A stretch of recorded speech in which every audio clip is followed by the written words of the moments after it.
किस्से कहानियाँ with motivation channel में आपका बहुत बहुत स्वागत है। तो दोस्तों, आज की हमारी कहानी है माँ को भूख प्यास से तड़पते हुए एयरपोर्ट पर छोड़कर चला गया बेटा, फिर माँ बनी करोड़पति।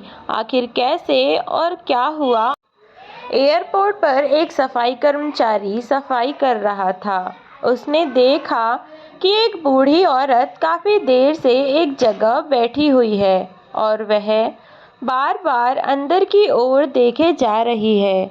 उस औरत को बैठे बैठे कई घंटों हो चुके थे, लेकिन ना तो उसे कोई लेने आया और ना ही उसके साथ किसी को सफाई कर्मचारियों ने देखा था। वह सफाई कर्मचारी अमन जब सुबह अपनी ड्यूटी पर आया तो उसने उस बूढ़ी औरत को वहां बैठे देखा था और अब उसके लंच का समय हो चुका था, लेकिन अब तक वह बूढ़ी औरत वहीं बैठी थी और लगातार सूनी आंखों से एयरपोर्ट के अंदर की ओर देखे जा रही थी, मानो किसी का इंतजार कर रही हो। उस बुजुर्ग महिला को उस अवस्था में देखकर सफाई कर्मचारी को उस पर तरस आ गया और वह उस बूढ़ी औरत के पास जाकर कहने लगा, अम्मा जी, आप कहाँ जाएंगी और यहाँ आप किसका इंतज़ार कर रही हैं? क्या कोई आपको लेने आ रहा है क्या? अमन के सवाल पर वह बूढ़ी औरत बोली, बेटा दीपांशु, मेरा बेटा अभी अंदर गया है। पता नहीं उसे क्यों इतना समय लग गया। तुम जाकर अंदर पता कर सकते हो क्या कि वह अभी तक क्यों नहीं आया? दरअसल मैं अपने बेटे के साथ ही यहाँ तक आई हूँ। वह मुझे अपने साथ मुंबई लेकर जा रहा है। अगर हो सके तो मेरे बेटे को बुला दो। वह अंदर गया है। पता नहीं कैसे इतना समय लग गया, शायद आता ही होगा। तब अमन कहता है, अम्मा जी, आपका बेटा जब आ जाए तब आप उसके साथ चली जाना। अगर आपको भूख लगी हो तो मैं आपके लिए कुछ खाने को ले आऊं। वह बुजुर्ग औरत हाथ जोड़कर मुस्कुराती हुई बोली, नहीं बेटा, तुम्हारा बहुत बहुत धन्यवाद जो तुमने मुझे खाने के लिए पूछा। कम से कम, लेकिन तुम परेशान मत हो, मेरा बेटा किसी भी समय आता होगा और अगर मैं उसे यहाँ नहीं मिली तो वह परेशान हो जाएगा, इसलिए मैं यहाँ से कहीं नहीं जाना चाहती। अमन समझ चुका था कि अब इन वृद्ध माता जी का बेटा कभी वापस नहीं आएगा। वह बोला, माँ जी, बुरा मत मानिएगा, लेकिन यहाँ रोज तीसरे दिन ऐसे कोई ना कोई तो मिल ही जाता है जिसका बेटा, बहू या उसके बच्चे उसे यहाँ छोड़कर चले जाते हैं। और यही नहीं, कभी मंदिर में, कभी सड़कों पर। ऐसे ही आजकल के बच्चे अपने माँ बाप को कहीं भी छोड़कर चले जाते हैं। इस पर वह अम्मा जी थोड़ी सी नाराज होती हुई बोली, नहीं बेटा, तुम ऐसा कैसे कह सकते हो? क्या तुम मेरे बेटे को जानते ही नहीं? फिर तुम यह कैसे कह सकते हो कि मेरा बेटा मुझे यहाँ छोड़कर चला गया है? यदि तुम सच में मेरी मदद करना चाहते हो तो अंदर जाओ और जाकर देखो कि वह अंदर ही कहीं होगा। अमन देखकर आया और आकर बोला, देखा माँ जी, मैंने आपसे पहले ही कहा था, आपका बेटा अंदर कहीं नहीं है। यह सुनकर वह थोड़ी सी परेशान हो गई, फिर भी वह खुद को समझाती हुई बोली, कोई बात नहीं, हो सकता है कुछ काम आ गया हो, थोड़ी बहुत देर बाद आ जाएगा। अब अमन भी वापस अपने काम में लग गया और अब धीरे धीरे शाम ढलने लगी थी और अमन अपने घर जाने को था। अंधेरा होने लगा था और एयरपोर्ट पर लाइट्स भी जल गई थीं। अब गर्मी कुछ कम थी। शाम के समय थोड़ी थोड़ी सर्दी पड़ने लगी थी। बेचारी बूढ़ी औरत अपनी साड़ी के पल्लू से खुद को ढकती और उस ढकने की कोशिश कर रही थी और ठंड से कांप रही थी। अमन एक भला आदमी था। उसने उस वृद्ध महिला के पास आकर कहा, माँ जी, आपका कुछ नाम पता आपको पता है? वे महिला बोली, बेटा, मेरा नाम राजरानी है और मैं अपने बेटे के साथ यहाँ आई थी। दरअसल वह कुछ दिन पहले ही मुझे गांव से यहाँ शहर अपने पास लेकर आया था और अब बड़े शहर में उसका तबादला हो गया, तो वह मुझे अपने साथ लेकर वहीं जा रहा था। कब से उसका इंतज़ार कर रही हूँ पर नहीं आया। सफाई कर्मचारी ने उनके साथ कोई ज़बरदस्ती नहीं की। वह बोला, माता जी, यदि आपका मन हो तो आप मेरे साथ मेरे घर चल सकती हैं। मेरे परिवार में मेरी पत्नी है और 2 बच्चे हैं। अगर आप चाहो तो सुबह यहाँ वापस आ जाइएगा। इस पर राजरानी जी बोली, नहीं बेटा, अगर मैं यहाँ से चली गई और मेरा दीपांशु यहाँ आया तो वह मुझे ढूंढेगा और अगर मैं नहीं मिली तो वह कितना परेशान हो जाएगा। तुम जाओ बेटा, मैं ठीक हूँ। अमन राजरानी जी को शॉल उड़ाता हुआ बोला, अब आप मुझे बेटा कह ही रही हैं तो आप यहाँ आराम से बैठिए। मैं अपने साथी को कहकर जाता हूँ। अगर आपको किसी चीज़ की ज़रूरत लगे तो बता दीजिएगा। और हाँ, आप यह शॉल ओढ़ लीजिए क्योंकि रात के समय सर्दी पड़ने लगी है। खामखा आप बीमार हो जाएंगी। तब राजरानी जी ने शॉल ली और उसे ओढ़कर बैठ गई। वह अमन को लाखों दुआएं देने लगी। अब अमन को भी काफ़ी समय हो गया, अतः वह भी अपने घर के लिए निकल गया और अपने घर जाकर उसने अपनी पत्नी को आज की घटना के बारे में बताया। इधर राजरानी जी भूखी प्यासी बैठी थीं और अपने बेटे का इंतज़ार करती रहीं। ठंड से सिकुड़ते हुए उन्होंने ऐसी ही पूरी रात बिता दी। अब वह बहुत चिंतित थी क्योंकि वह वहाँ अपने बेटे के अलावा किसी और को जानती भी तो नहीं थी। एक अमन ही था जिसने आगे बढ़कर मदद देना चाहा, लेकिन अब तो वह भी नहीं था। वे बेचारी पूरी रात ठंड में ऐसे ही बैठी रहीं। अगली सुबह जब अमन वापस अपने काम पर आया तो उसने देखा कि राजरानी जी अभी भी वहीं बैठी हुई थी। अमन ने आते ही सबसे पहले उनसे बात की और पूछा, अम्मा जी, अभी तक आपका बेटा नहीं आया क्या? नहीं बेटा, पता नहीं मेरा बेटा कहाँ चला गया, रोती रोती राजरानी जी बोली। तो अमन ने उन्हें पानी पिलाकर शांत किया और बोला, अम्मा जी, मैंने आपसे पहले नहीं कहा था, लेकिन मुझे कल ही शक हो गया था। आप माने या ना माने, आपका बेटा आपको यहाँ छोड़कर हमेशा के लिए चला गया है और अब वह आपको लेने कभी वापस नहीं आएगा। यह सुनते ही राजरानी जी हिड़कियां मार मार कर रोने लगीं। उनकी हालत देखकर अमन को उन पर बहुत तरस आ रहा था। उसने कुछ ना कहा।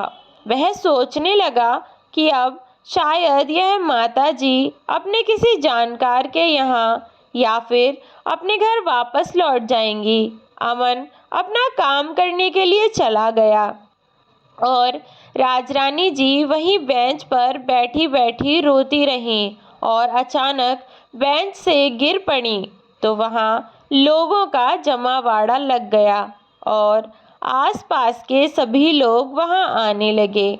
लोगों की भीड़ को देखकर अमन भी वहाँ आया। एयरपोर्ट के अन्य कर्मचारी भी वहाँ एकत्रित हुए थे। अमन ने आकर देखा कि राजरानी जी नीचे ज़मीन पर गिर गई थीं।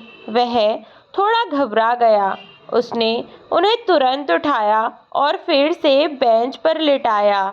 इतने में एयरपोर्ट के अन्य कर्मचारी भी वहां उपस्थित एक डॉक्टर को ले आए, जिसने आकर बताया कि वह औरत कमजोरी के चलते बेहोश हो गई। पानी की छींट मारकर उन्हें होश में लाने के बाद सभी अपने अपने काम पर लग गए और अमन ने उनसे पूछा, माँ जी, आप बेहोश कैसे हो गई? डॉक्टर ने बताया, कमजोरी हुई थी। क्या आपने कल से कुछ भी नहीं खाया? राजरानी जी ने ना में गर्दन हिलाते हुए कहा, बेटा, मैं तो यहाँ अपने बेटे के भरोसे ही बैठी थी।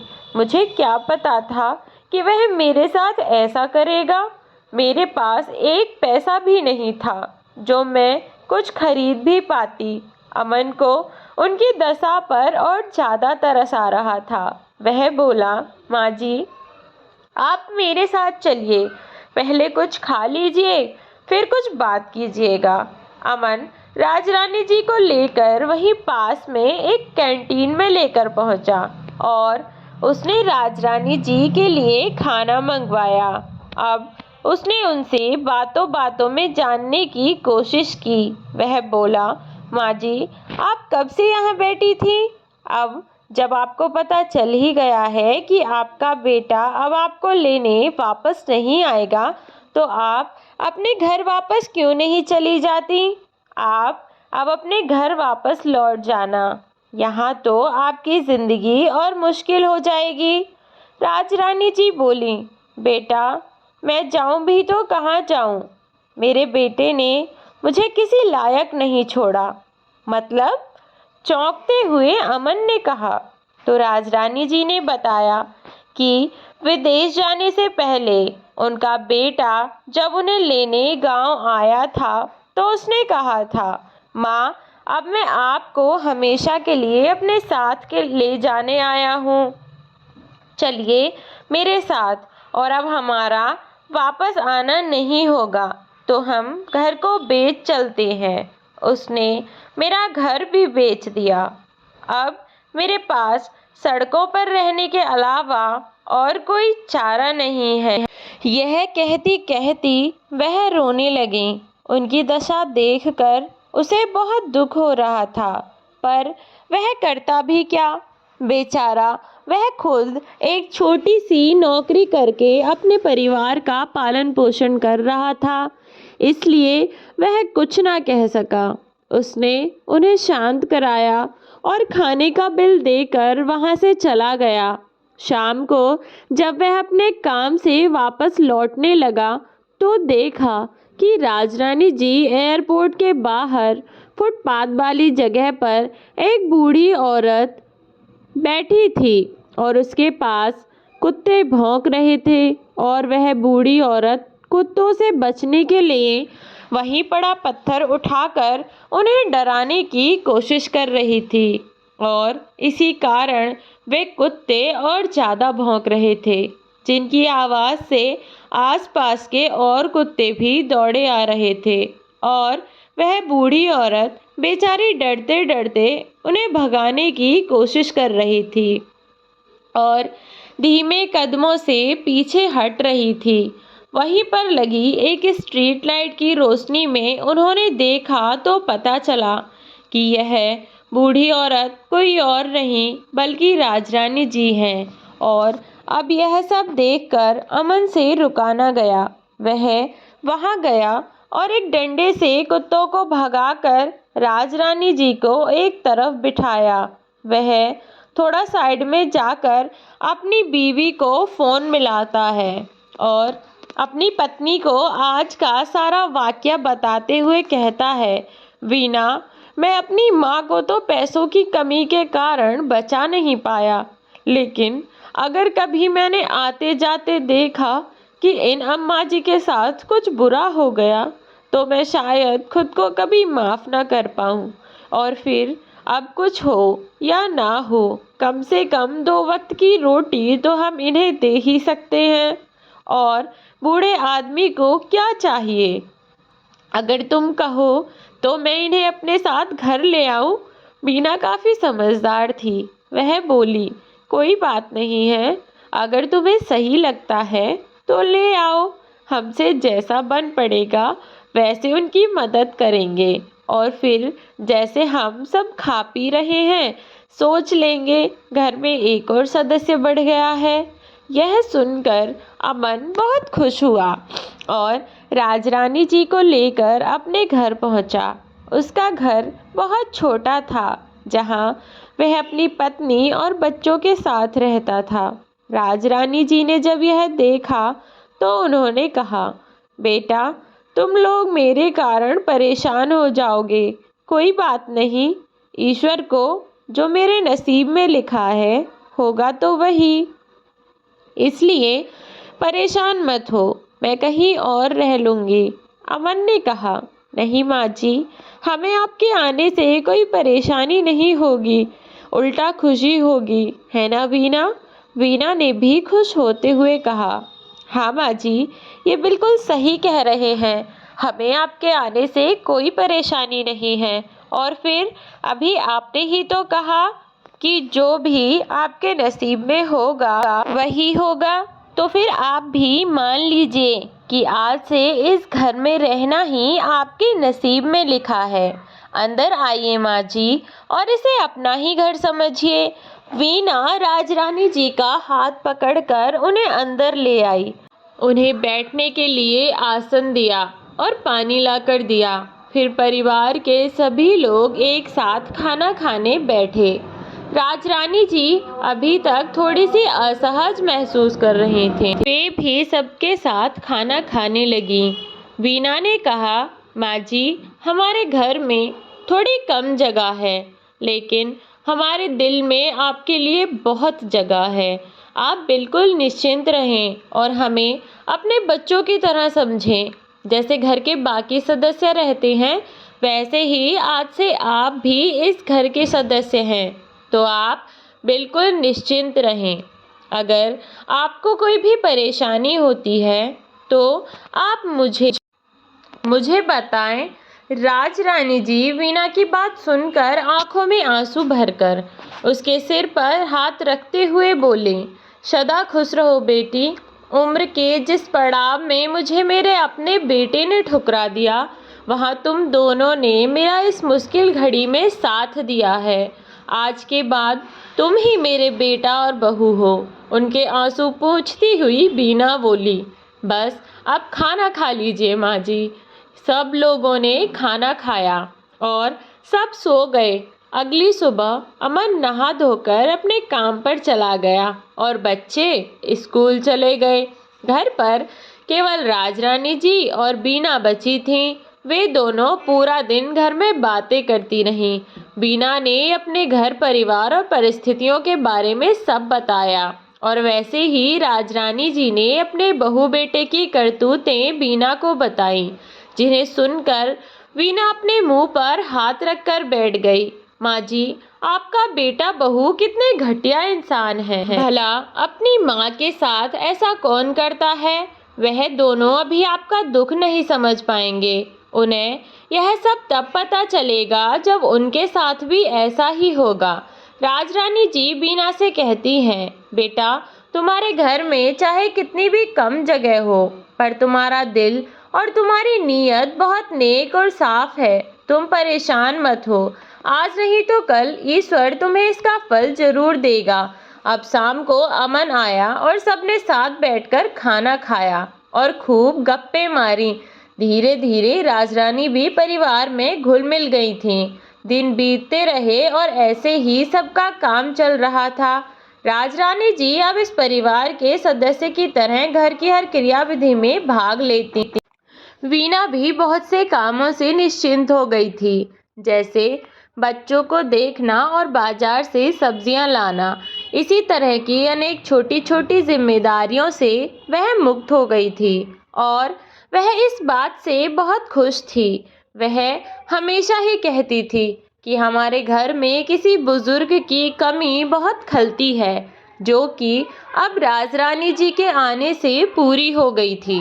जिस तरह किसी पेड़ की जड़ ही उस पेड़ का वजूद होते हैं, इस तरह घर का बड़ा बुजुर्ग भी परिवार के लिए उस जड़ के समान ही होता है। और अमन के परिवार रूपी पेड़ को राजरानी जी के आने से एक मजबूत जड़ मिल गई थी। पूरा परिवार सुखी सुखी रह रहा था। राजरानी जी ने एक बार अमन से कुछ काम करने के लिए कहा था, लेकिन अमन ने साफ मना कर दिया। वह बोला, माँ, अगर मेरी जगह आपका अपना बेटा होता, क्या तब भी आप उससे यही कहती? मुझे आपसे काम कराना पड़े, अभी इतने बुरे भी दिन नहीं आए हैं माँ। और अगर जरूरत होगी तो मैं और वीना दोनों हैं ना। आप घर पर आराम से रहिए, अपना और बच्चों का ध्यान रखिए। अगर मुझे ज़रूरत लगेगी तो मैं आपको बता दूंगा। बीना भी कहीं काम देख लेगी, पर अभी सब कुछ ठीक चल रहा है, तो आप परेशान मत होइए। यह सब सुनकर राजरानी जी की कुछ और न कह पाईं और चुपचाप गर्दन हिलाकर बैठ गईं। यह सब देखकर वीना हंसने लगी और बोली, मैंने तो आपसे पहले ही कहा था, पर आप ही थीं। आप मेरी सुनती ही कहाँ हैं। अब ठीक है, अब तो आपको मानना ही पड़ेगा। आपके बेटे ने जो कह दिया। यह कहकर वीना जोर से हंसने लगी और राजरानी जी के पास आकर उनके कंधे पर हाथ रखकर बोली, माँ जी, आप खामखा परेशान होती हैं। आप निश्चिंत रहें, सब हो जाएगा। यह कहकर वीना किचन में चली गई और सबके लिए स्वादिष्ट नाश्ता बनाकर लाई। नाश्ता करके अमन और बच्चे स्कूल गए और वीना घर के कामों में लगी थी। तभी राजरानी जी ने कहा, बहू, मैं सब्जियां ले आती हूँ, मुझे थैला दे दो। राजरानी जी थैला लेकर सब्जियां खरीदने निकल गई। बाजार से जब वह सब्जियां खरीदकर लौट रही थीं, तो हाथ में छोटा सा माइक लेकर एक लड़का लॉटरी के टिकट बेच रहा था, जिसमें हर एक टिकट 10 रुपए की थी और लॉटरी की रकम 10 करोड़ रुपए थी। ना जाने राजरानी जी के मन में क्या आया कि उन्होंने वह टिकट खरीद ली और वह घर चली गईं। घर जाकर देखा, उन्होंने सब्जियां बीना को दे दी। वीना जब घर के कामों से फ्री होकर बैठी, तो राजरानी जी ने उसे वह टिकट दी और कहा, बेटा, इसे संभाल कर रख ले, क्या पता हमारा नसीब भी खुल जाए। बीना बोली, माँ, यह आप क्या ले आई? यह सब झूठी बातें होती हैं। मैंने आज तक किसी की लॉटरी लगती नहीं देखी।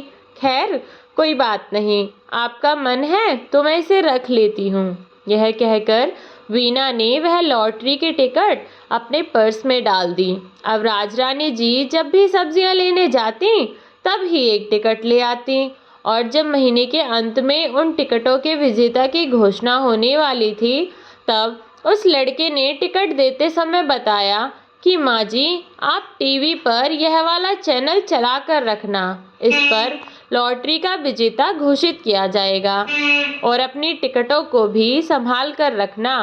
टीवी पर जो पता बताया जाएगा, आपको टिकट लेकर वहां जाना होगा। अगर आपका नंबर आ जाता है तो मतलब अगर आपकी लॉटरी लग जाती है तो।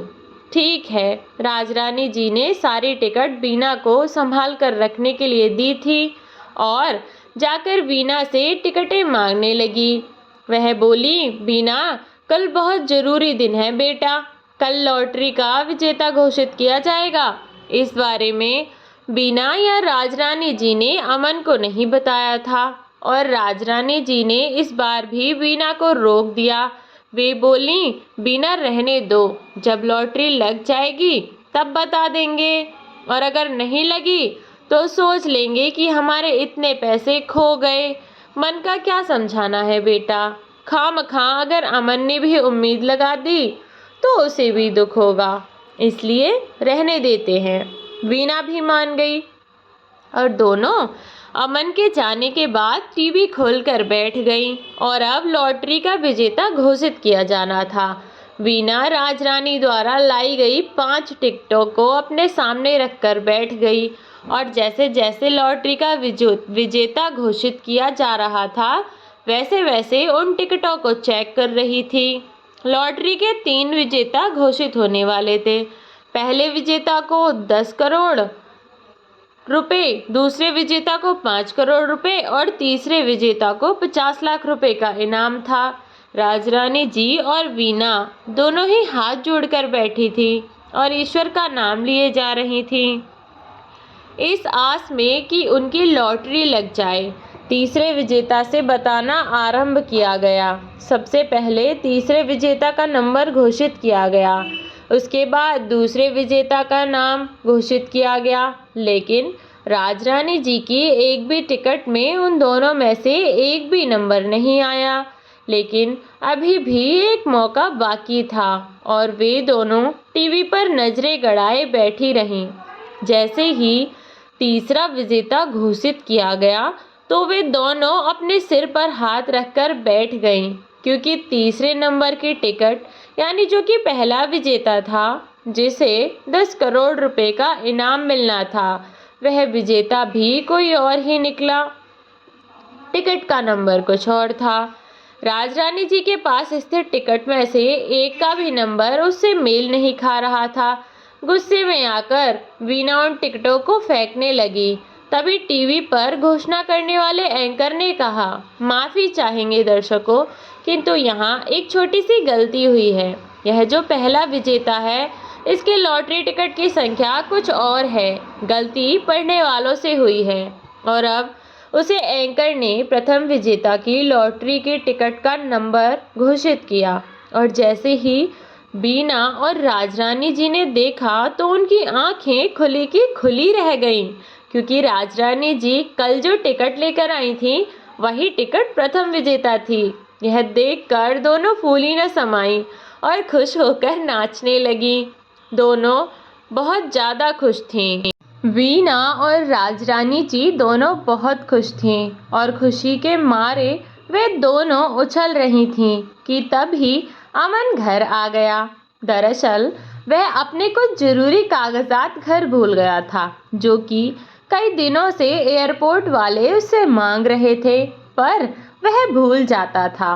और आज वह उन्हीं कागजों को लेने के लिए वापस आया था। उसने अपनी माँ और पत्नी को इतना खुश देखा तो वह हंसता हुआ बोला, अरे वाह, क्या बात है, आज तो आप दोनों बहुत खुश हैं। क्या मिल गया आप दोनों को? बैग रखता हुआ अमन बोला। तब खुशी के मारे बीना उसके गले लगती हुई बोली, अब तुम्हें यह छोटी सी नौकरी करने की ज़रूरत नहीं है, अब सब अच्छा होगा। तब अमन उसे खुद से दूर करता हुआ बोला, क्या कर रही हो बीना, हद करती हो। राजरानी जी मुस्कुराते हुए बोली, अरे बेटा, अगर तू सुनेगा तो तू भी खुशी से फूला ना समाएगा। तब अमन ने पूछा, आखिर ऐसा हुआ क्या है, अब बात भी तो बता दो।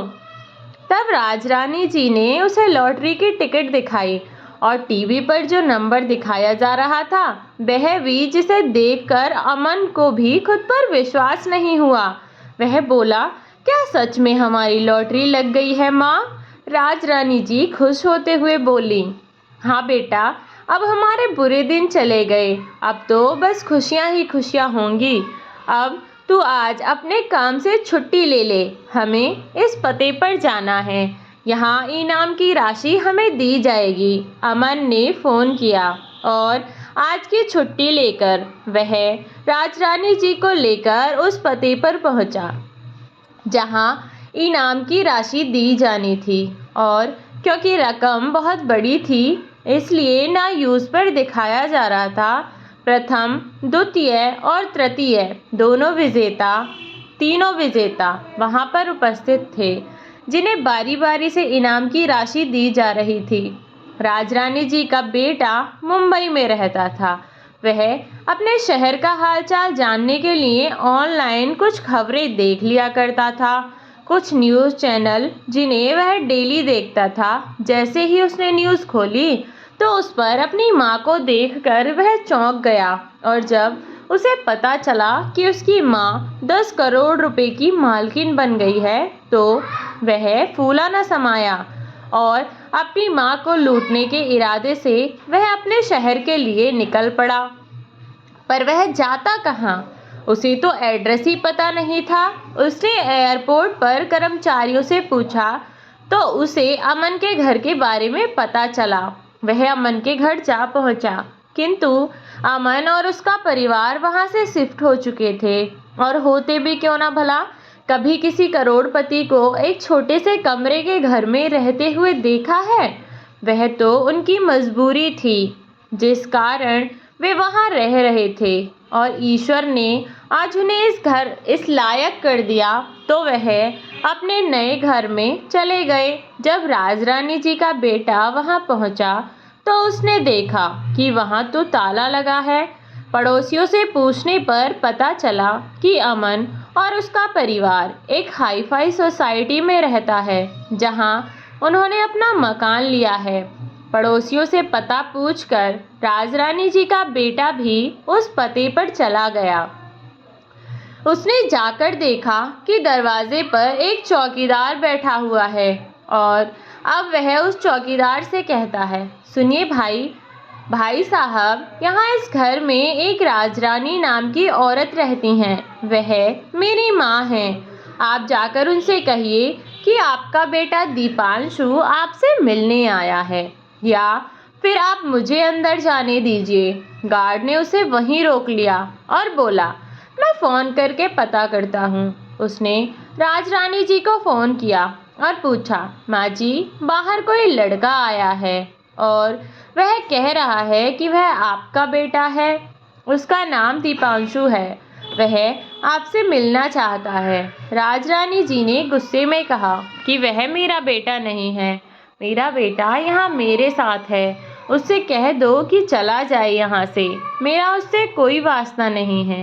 राजरानी जी के मना करने के बाद चौकीदार ने उसे वहीं रोक लिया, और अब वह मन ही मन सोचने लगा कि किस तरह वह अपनी माँ से मिले और किस तरह वह उन्हें मनाएगा, क्योंकि अब तक वह यह तो समझ ही चुका था कि उसकी माँ उससे बहुत नाराज़ है, जिन्हें मनाने के लिए उसे कुछ तो करना पड़ेगा, जिसके लिए उसने एक प्लान बनाया। वह चौकीदार जब वॉशरूम गया तो दीपांशु चुपके से घर के अंदर आ गया और अंदर जाकर चिल्लाने लगा, माँ, कहाँ हैं आप?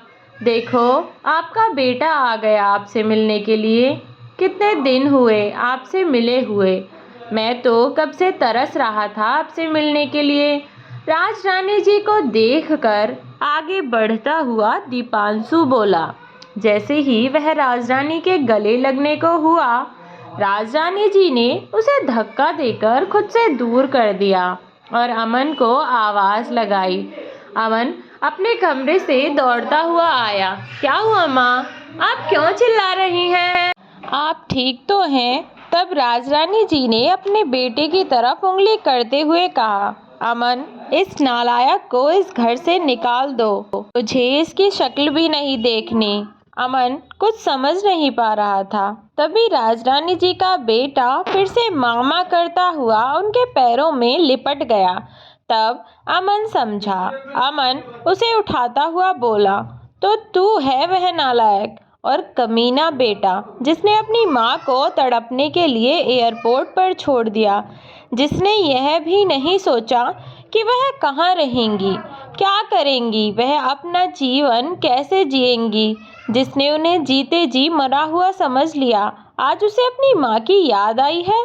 तुझ जैसे कमीनों को मैं बहुत अच्छे से जानता हूँ, और तू यहाँ किस इरादे से आया है मैं यह भी जानता हूँ। निकल जा यहाँ से, वरना मैं तेरी जान ले लूँगा। अमन ने धक्का देते हुए कहा। तब वह लड़का अपने हाथ की नस पर चाकू रखता हुआ बोला, माँ, अगर आपने मुझे माफ़ नहीं किया तो मैं अपनी जान ले लूँगा। राजरानी जी उसे इस तरह देखकर बोली, तुझ जैसा स्वार्थी कभी अपनी जान नहीं दे सकता, केवल दूसरों की जान ले सकता है। मैं अच्छे से जानती हूँ कि तू यह सब किस लिए कर रहा है। तब उस लड़के ने अपनी गर्दन पर चाकू रखते हुए कहा, माँ, मैं आपका ही बेटा हूँ और अब आपसे ही आपके साथ रहूँगा, और अगर आप इस बात के लिए नहीं मानी तो मैं खुद को मारकर आप लोगों को अपने हत्या के जुर्म में फंसा दूंगा। या तो मुझे भी यहाँ अपने साथ रखो, या फिर मुझे इनाम के वह पैसे दे दो, मैं यहाँ से चला जाऊँगा। अमन ने जैसे ही उसे धक्का देने के लिए हाथ आगे बढ़ाया, वैसे ही उसने अमन को खींचकर उसकी गर्दन पर चाकू रख दिया और राजरानी जी को धमकी देने लगा, अगर आपने मुझे इनाम के पैसे नहीं दिए तो मैं इसे जान से मार दूंगा। राजरानी जी अमन की जान को खतरे में देखकर घबरा गईं और बोली, नहीं नहीं, मेरे बेटे को कुछ मत करना। मैं तुम्हें जितनी भी रकम है वह देने के लिए तैयार हूँ। ऊपर खड़ी हुई वीना यह सब देख रही थी, जिस पर राजरानी जी के बेटे दीपांशु का बिल्कुल भी ध्यान नहीं था। वीना ने तुरंत पुलिस को फोन किया और सारी घटना की जानकारी दी। राजरानी जी ने अमन की जान बचाने के लिए वीना को आवाज लगाई और कहा, बहू, घर में जितने भी पैसे और गहने हैं सब भर लाओ, मुझे मेरे बेटे की जान से प्यारा कुछ भी नहीं है। तब यह सब देखकर दीपांशु शैतानी मुस्कुराहट लाते हुए बोला, अरे वाह, बड़ा प्यार है माँ बेटे में। अपने सगे बेटे से इतनी नफरत और इस पराये से इतना प्यार।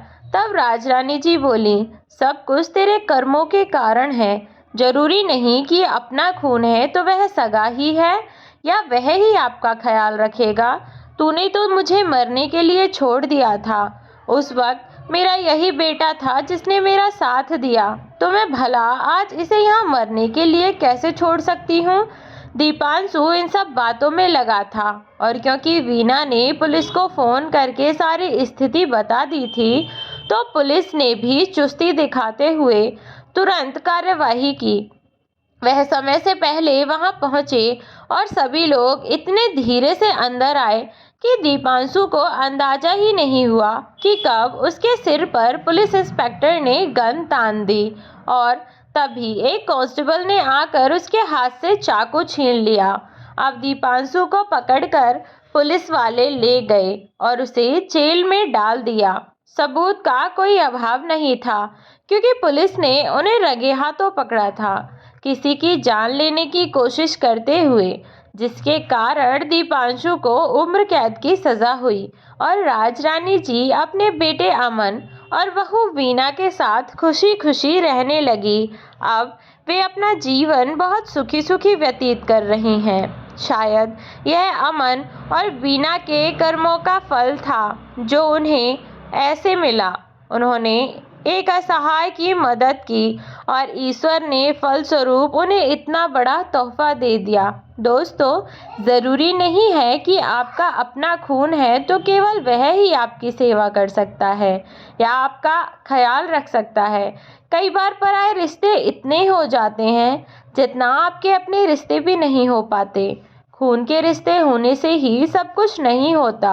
इंसान के मन में जब तक दूसरे व्यक्ति के लिए प्रेम भावना ना हो, स्वार्थी व्यक्ति किसी का सगा नहीं होता, चाहे वह उसके अपने ही क्यों ना हो। तो दोस्तों, कैसी लगी आपको आज की कहानी, एक बार कमेंट बॉक्स में ज़रूर बताएं। तब तक के लिए अपना ध्यान रखें और खुश रहें। मिलती हूँ आपसे एक ऐसी ही अनोखी और नई कहानी के साथ। तब तक के लिए बाय बाय।